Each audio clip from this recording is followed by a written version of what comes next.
Bismillahirrahmanirrahim. Assalamualaikum warahmatullahi wabarakatuh. Alhamdulillahirabbil alamin. Wassalatu wassalamu ala sayyidina Muhammadin wa ala alihi wa sahbihi ajma'in, amma ba'du. Alhamdulillah, pada kesempatan kali ini saya Irfan Adi Pamungkas, NIM 230341930 akan mempresentasikan mengenai kurikulum bahasa Arab yang ideal untuk SLTP atau SLTA. Tentunya ideal di sini menurut sudut pandang saya pribadi dengan melihat teori-teori yang telah dikemukakan oleh para ahli sebelumnya. Video presentasi ini merupakan penugasan ujian akhir semester dari mata kuliah Telaah Kurikulum Bahasa Arab yang diampu oleh beliau Ustazah Darul Qutni.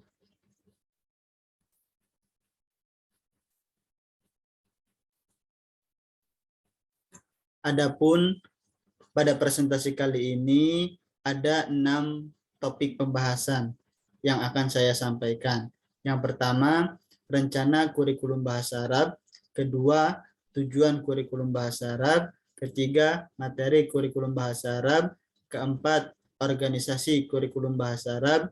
Kelima, implementasi kurikulum bahasa Arab. Dan yang terakhir, evaluasi kurikulum bahasa Arab. Topik pembahasan yang pertama mengenai rencana kurikulum bahasa Arab.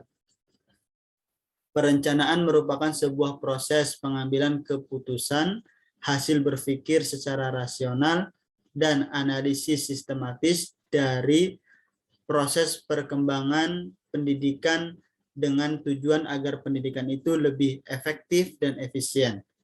Perencanaan disesuaikan dengan kebutuhan dan tujuan siswa yang dibingkai dalam rangkaian kegiatan dan aktivitas, serta memanfaatkan segala potensi dan sumber belajar yang ada. Banyak sekali model perencanaan yang dikembangkan oleh para ahli. Namun, dari sekian banyak model Azurelah yang cocok untuk diterapkan dalam kurikulum. Model perencanaan ini merupakan suatu model untuk suatu kegiatan pembelajaran. Dalam model perencanaan pembelajaran Azure terdapat 6 tahapan yang harus dilalui. Yang pertama, analyze learners, yaitu tahapan untuk mengidentifikasi karakteristik siswa dan analisis terhadap kompetensi yang telah mereka miliki sebelumnya. Kemudian tahapan yang kedua yaitu state standard objectives, yaitu tahapan untuk menetapkan standar dan tujuan pembelajaran yang bersifat spesifik dan yang mendeskripsikan tentang ranah pengetahuan, ranah keterampilan, dan sikap. Kemudian tahap yang ketiga yaitu select strategies, teknologi, medium, and material, yaitu tahapan untuk memilih strategi, teknologi, media, dan bahan pembelajaran yang akan digunakan dalam membantu siswa untuk mencapai tujuan pembelajaran. Selanjutnya, tahapan yang keempat, yaitu utilize teknologi, medium, and material, yaitu tahapan menggunakan teknologi, media, dan bahan pembelajaran dalam kegiatan pembelajaran. Sebelum penggunaan terhadap teknologi, media, dan bahan pembelajaran, alangkah lebih baiknya komponen-komponen tersebut diuji cobakan untuk melihat apakah komponen tersebut berfungsi efektif atau belum. Selanjutnya masuk pada tahap yang kelima, yaitu required learner participation. Tahapan ini melibatkan mental siswa secara aktif dengan materi yang dipelajari dalam proses pembelajaran yang berlangsung. Dan tahap yang terakhir yaitu tahap evaluate and revise, yaitu tahapan untuk melakukan evaluasi dan revisi atau perbaikan terhadap desain pembelajaran yang dirancang, sehingga desain tersebut dapat digunakan dalam kurikulum tersebut. Selanjutnya topik pembahasan yang kedua yaitu tujuan kurikulum bahasa Arab. Setiap lembaga pendidikan pasti memiliki tujuan yang ingin dicapai. Komponen tujuan memegang peranan penting dalam mewarnai komponen-komponen lainnya dan mengarahkan semua kegiatan pembelajaran. Adanya tujuan pembelajaran yang jelas akan memberikan petunjuk yang jelas pula terhadap materi, organisasi, implementasi, dan evaluasi kurikulum. Di sebelah kiri terdapat segitiga terbalik. Segitiga terbalik tersebut memiliki makna bahwa semakin mengkerucut ke bawah, tujuan yang ingin dicapai semakin khusus, semakin dipersempit. Tentunya tujuan yang khusus dan sempit ini harus tetap mengacu pada tujuan-tujuan yang berada di atasnya. Tujuan pendidikan nasional menjadi tujuan yang paling umum dan tujuan instruksional menjadi tujuan yang paling khusus. Tujuan pendidikan nasional merupakan payung daripada tujuan yang berada di bawahnya. Dan tujuan pendidikan nasional telah diatur dalam Undang-Undang Nomor 20 Tahun 2003 Pasal 3, yang mana intinya pendidikan nasional berfungsi untuk mengembangkan kompetensi atau kemampuan dan membentuk watak atau peradaban yang bermartabat dalam rangka mencerdaskan kehidupan bangsa. Kemudian ada tujuan institusional. Tujuan ini adalah tujuan yang harus dicapai oleh setiap lembaga pendidikan. Dengan kata lain, tujuan ini sebagai kualifikasi yang harus dimiliki oleh setiap peserta didik setelah mereka menempuh dan merampungkan program di suatu lembaga pendidikan. Selanjutnya ada tujuan kurikuler. Tujuan kurikuler adalah tujuan yang harus dicapai pada bidang studi atau mata pelajaran tertentu. Tujuan ini sebagai kualifikasi yang harus dimiliki oleh setiap peserta didik setelah mereka menyelesaikan bidang studi tertentu. Dan yang terakhir, tujuan instruksional yang menjadi tujuan khusus atau bisa juga disebut sebagai tujuan pembelajaran.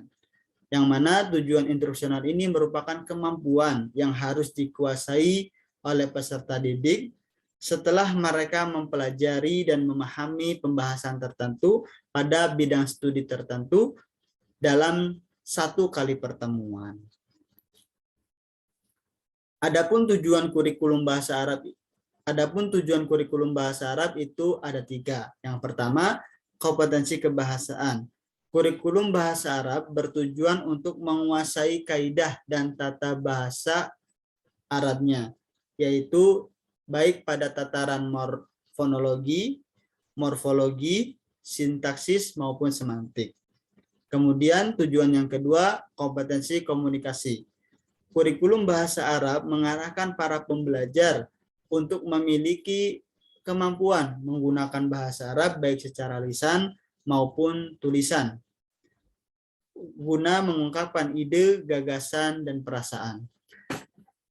Tujuan kompetensi yang kedua ini bisa juga diartikan sebagai tujuan dalam menguasai keterampilan berbahasa, yang mana dalam bahasa Arab ada 4 keterampilan berbahasa, yaitu maharah istima, maharah kalam, maharah qiraah, dan maharah kitabah. Tujuan yang terakhir daripada kurikulum bahasa Arab yaitu kompetensi budaya. Kurikulum bahasa Arab menuntut para pembelajar untuk memahami aspek kebudayaan yang ada dalam bahasa Arab, mulai dari adat istiadat, etika, seni, dan nilai-nilainya. Selanjutnya, topik pembahasan mengenai materi kurikulum bahasa Arab. Isi atau materi kurikulum menyangkut semua aspek, baik yang berhubungan dengan pengetahuan yang tergambar pada isi setiap materi pelajaran yang diberikan, maupun aktivitas atau kegiatan atau keterampilan peserta didik. Semua itu diarahkan untuk mencapai tujuan yang telah ditentukan. Materi kurikulum harus disesuaikan dengan tingkat kognitif dan psikologis siswa yang menjadi objek pembelajaran. Ada beberapa kriteria yang harus dipertimbangkan dalam menentukan materi kurikulum.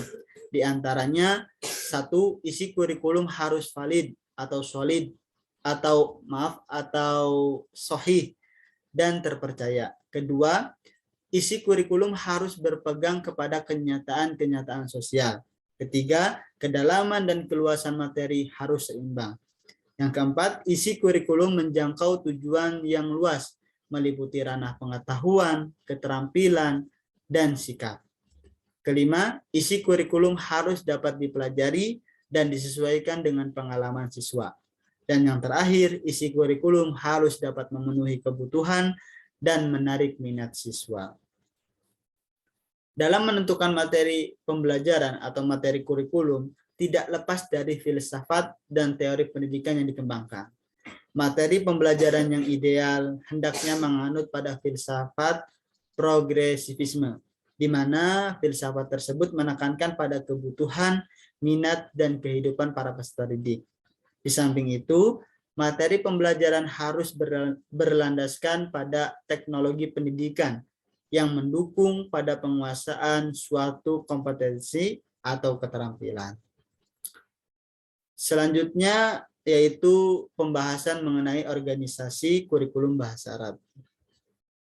Organisasi kurikulum merupakan pola atau bentuk bahan pelajaran yang disusun dan disampaikan kepada peserta didik. Organisasi kurikulum menjadi dasar yang penting dalam pembinaan kurikulum dan bertalian erat dengan tujuan program pendidikan yang hendak dicapai. Karena kurikulum turut menentukan bahan pelajaran, urutan, dan cara penyajiannya kepada peserta didik. Organisasi kurikulum yang ideal untuk diterapkan dalam kurikulum adalah menganut pada teori Nazariyatul Furu'. Organisasi kurikulum ini merupakan organisasi kurikulum pengajaran bahasa Arab yang membagi-bagi mata pelajaran bahasa Arab ke beberapa cabang. Organisasi kurikulum Nazariyah al-Furu' dapat disamakan dengan teori organisasi subject matter kurikulum, yang mana subject matter kurikulum ini sudah ada dan lama diterapkan di lembaga pendidikan. Subject matter kurikulum merupakan organisasi kurikulum yang terdiri dari beberapa mata pelajaran yang terpisah-pisah antara satu dengan yang lainnya. Jadi, organisasi kurikulum ini merupakan organisasi isi pendidikan yang menyajikan mata pelajaran yang terpisah-pisah. Dengan demikian, mata pelajaran bahasa Arab dipisah ke dalam beberapa cabang, di antaranya ilmu nahwu, ilmu shorof, imla, tamrin lughah, ta'bir, hiwar, dan sebagainya. Kemudian kelebihan dan kekurangan dari teori Nazariyah al-Furu'. Kelebihannya diantaranya yang pertama, organisasi ini mudah dan sederhana. Kedua, sistem ini mempermudah guru untuk lebih fokus pada satu bidang pelajaran. Yang ketiga, sistem ini menjadi alternatif bagi guru yang pasif dalam berbahasa Arab. Dan yang terakhir, guru dapat memperdalam masalah-masalah yang harus dipelajari oleh siswa. Di samping kelebihan, terdapat juga kekurangan. Di antaranya yang pertama, sistem ini tidak sama dan tidak seimbang. Kemudian, menurut teori ini, bahasa dipecah-pecah, sehingga dapat merusak intisari bahasa dan keluar dari tabiat aslinya. Yang ketiga, kurangnya kesempatan siswa untuk memperoleh keterampilan berbahasa. Dan yang terakhir, terjadinya tumpang tindih materi yang diajarkan oleh seorang guru dengan guru yang lainnya. Kemudian topik pembahasan yang kelima mengenai implementasi kurikulum bahasa Arab. Implementasi kurikulum merupakan penerapan atau perealisasian suatu kurikulum yang telah dirancang dan disusun oleh para pengembang kurikulum, sehingga dapat memberikan dampak dan efek. Saat ini, pendidikan Indonesia menerapkan sebuah kurikulum baru, yaitu kurikulum 2013. Kurikulum 2013 merupakan pengembangan dari kurikulum 2006. Seluruh lapisan lembaga pendidikan, mulai dari dasar, menengah, sampai perguruan tinggi, harus mulai menerapkan kurikulum ini. Sebab dalam kurikulum ini mengarahkan pada 3 ranah penting, yaitu ranah pengetahuan, ranah keterampilan, dan ranah sikap. Di samping itu, K13 menggunakan pendekatan ilmiah atau scientific approach yang mengarahkan pembelajaran pada 5M. Mengamati, menanya, mengumpulkan informasi, mengasosiasi, dan mengkomunikasikan. Tentunya, dalam implementasi suatu kurikulum ada beberapa faktor yang perlu diperhatikan. Begitupun dalam kurikulum 2013. Ada beberapa faktor yang menjadi pertimbangan seperti faktor pendidik, faktor peserta didik, dan faktor sarana dan prasarana yang ada di lingkungan sekolah, baik yang mendukung secara langsung maupun tidak, terhadap pembelajaran bahasa Arab. Selanjutnya pembahasan yang ke-6, yaitu mengenai evaluasi kurikulum bahasa Arab. Evaluasi merupakan komponen untuk mengidentifikasi keefektivitas pencapaian tujuan. Dalam konteks kurikulum, evaluasi berfungsi untuk mengetahui apakah tujuan yang telah ditetapkan ini telah tercapai atau belum. Atau evaluasi juga dapat digunakan untuk melihat tingkat keberhasilan peserta didik dalam memahami materi pelajaran yang disampaikan, sehingga menjadi bahan umpan balik dalam memperbaiki strategi yang telah ditetapkan. Sebuah evaluasi dimaksudkan untuk menilai dan mengetahui sampai taraf mana suatu proses pembelajaran berlangsung. Evaluasi merupakan kegiatan yang komprehensif terhadap semua komponen yang terkait dengan proses pencapaian tujuan pembelajaran. Setiap evaluasi memerlukan teknik dan cara yang spesifik. Ada beberapa teknik yang bisa digunakan oleh para pendidik dalam melaksanakan evaluasi kurikulum bahasa Arab. Pertama, teknik penilaian kemampuan bahasa Arab. Teknik penilaian kemampuan bahasa Arab dapat dikategorikan dalam 2 bentuk. Pertama, bentuk lisan. Bentuk lisan ini merupakan tes yang tidak menghendaki adanya pertemuan atau tatap langsung antara penguji dan siswa. Kemudian yang kedua, bentuk tulis. Bentuk tulis ini tidak harus menghendaki adanya pertemuan atau tatap muka antara penguji dan siswa. Bentuk tes tulis banyak sekali ragamnya. Di antaranya seperti pilihan ganda, jawaban singkat, benar salah, dan lainnya. Kedua, teknik analisis evaluasi hasil penilaian kemampuan bahasa Arab. Pada dasarnya, analisis evaluasi hasil penilaian adalah sebuah kegiatan penilaian. Dalam hal ini, analisis data penilaian berkaitan dengan proses pembelajaran bahasa Arab yang sedang berlangsung. Beberapa teknik yang dapat dipakai untuk menganalisa data tersebut adalah menggunakan angket, wawancara, dan daftar checklist.